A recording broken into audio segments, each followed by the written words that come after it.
Ya, kembali lagi di Newsroom pemirsa, kami masih membahas pemerintah bersikukuh pertahankan revisi Undang-Undang KPK. Mas Kurnia, sebelum jeda tadi Mas Kurnia bilang masih ada banyak peraturan yang harus direvisi di dalam KPK sendiri.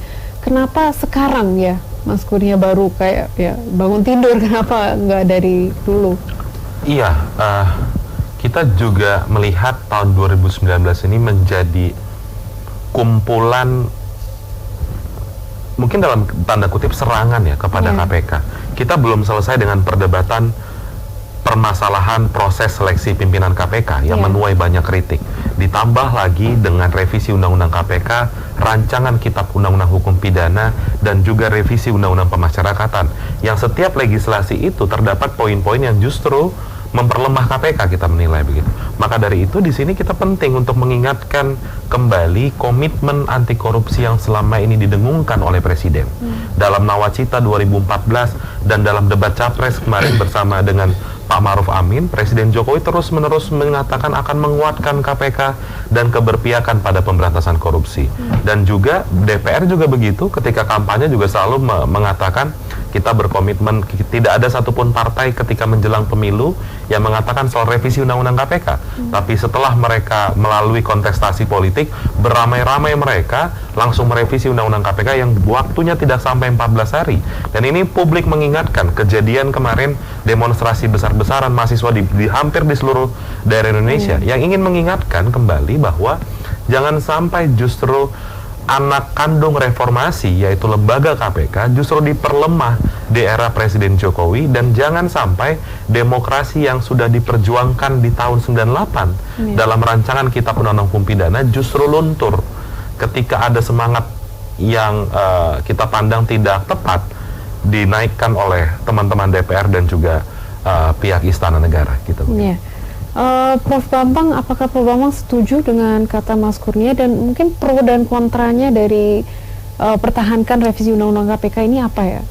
Iya, gini ya, mungkin berbeda juga pandangan. Kalau kajian saya sih memandang secara makro.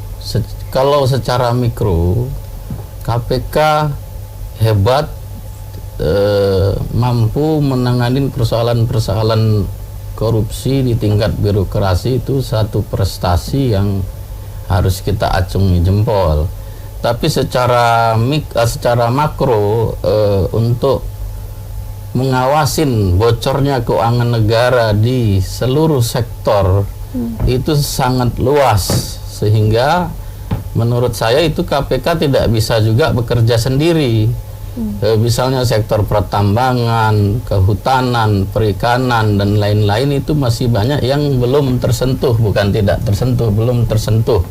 Nah, di sektor itu jauh lebih banyak bocornya uang negara yang mungkin triliunan, yang terperhatikan pun tidak. Nah, atas dasar itu revisi Undang-Undang KPK itu kalau saya lihat menghancurkan untuk adanya satu relasi antara sesama penegak hukum yang lain, baik itu kepolisian, baik itu kejaksaan, yang dari sejak lahirnya KPK sampai hari ini sudah mungkin berbenah diri menciptakan para penyidik-penyidik yang profesional, yang hari ini sebenarnya kerjasamanya itu harus kita uji sejauh mana loyalitasnya terhadap bangsa ini dalam menanganin korupsi, itu saya rasa. Dan Mas Kurnia, apakah Mas Kurnia setuju dengan kata Prof. Bambang KPK tidak bisa bekerja sendiri? Iya, benar, saya sepakat, karena pada dasarnya kalau kita lihat historis pembentukan KPK kan karena penegak hukum lain tidak perform dengan baik.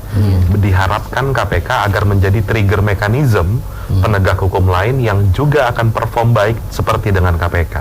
Nah, persoalannya hari ini adalah revisi Undang-Undang KPK tidak banyak memuat itu. Yang justru dipandang dalam revisi Undang-Undang KPK, di izin penyadapan, penggeledahan, penyitaan, KPK bisa melakukan SP3 tapi dalam jangka waktu 2 tahun. Itu yang menurut kita yang harus kami kritisi begitu. Karena bagaimanapun yang harus dilihat lebih jauh, lebih baik DPR coba mengevaluasi bagaimana pemberantasan korupsi di lembaga penegak hukum lain. Di kepolisian seperti apa, di kejaksaan seperti apa. Karena banyak survei, literatur, penelitian yang masih menempatkan lembaga penegak hukum selain dari KPK justru peringkat terbawah dalam hal kepercayaan publik. Kenapa hal ini bisa terjadi? Itu yang harusnya diselidiki lebih jauh oleh DPR dan juga pemerintah.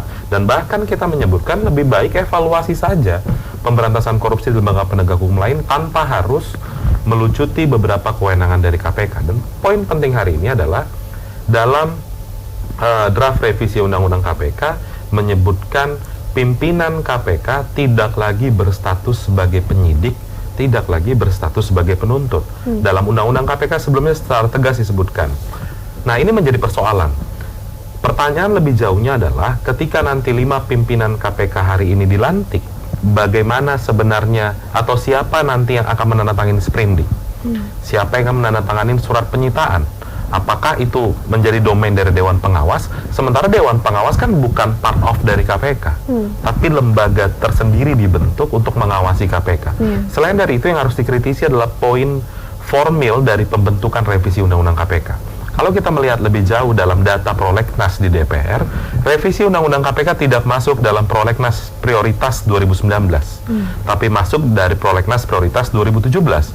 Bagaimana logika publik bisa menyetujui jika kondisi seperti ini? Kalau itu masuk di 2019, oke, berarti perencanaan DPR tepat. Tapi kalau tidak masuk, berarti pembahasan perencanaan DPR itu keliru. Begitu. Kita pandang seperti itu.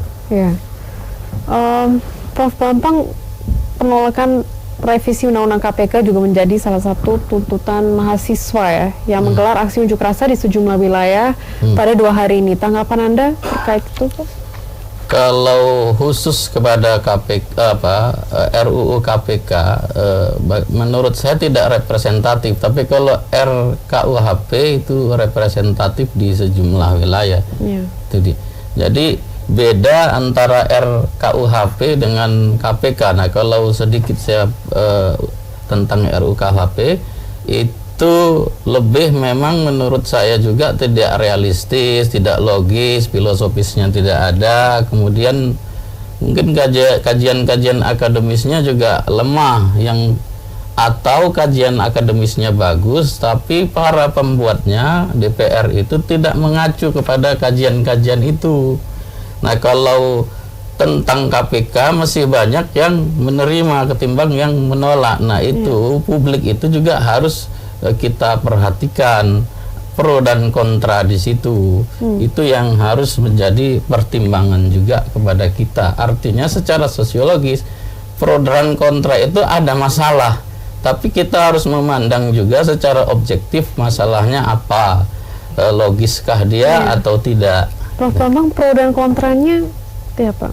Jadi ya, pro dan kontra kalau masalah RUU KPK kan masih banyak yang menerima tentang revisi itu ketimbang yang menolak. Kemudian aksi-aksi dari awal itu sebenarnya KPK ini harus agak sabar saja sedikit, akan lebih indah dilihat oleh publik. Tidak usah ikut campur terhadap publik ribut.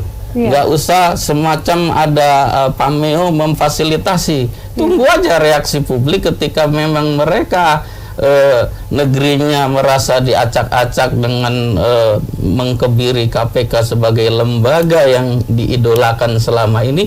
Kita tunggu reaksi publik. Nah, itu satu sisi sebuah kesalahan. Baik secara kelembagaan itu melanggar etis karena mereka juga pejabat, kan kita lihat sama-sama di publik itu. Nah, atas dasar itulah makanya kembali lagi kepada presiden juga harus mengambil sikap, jangan mengulur-ulur waktu yang berkepanjangan.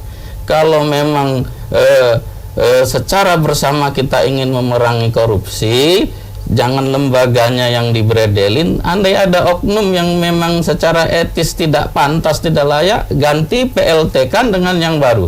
Dan kita lihat juga ada sama-sama mengundurkan diri, apa yang semakin memperkeruh kegaduhan publik sehingga publik menilai juga satu sisi tidak objektif seperti itu. Nah, itu yang harus diambil sikap. Nah, untuk menurunkan tensi panasnya publik, itu ya sikap yang paling singkat dan cepat itu pertama tadi adanya Perpu, dan itu kajiannya menurut saya itu tidak mungkin. Yang kedua, iya, mem-PLT-kan yang sekarang ini dianggap tidak cakap, banyak cacat etis, berhentikan, PLT-kan, tapi harus diambil dari para pemimpin KPK yang senior, yang terdahulu, yang kita anggap cakap dan netral. Saya rasa itu dapat meredah publik dan meneruskan perjuangan daripada lembaga anti korupsi itu sendiri. Itu saya rasa.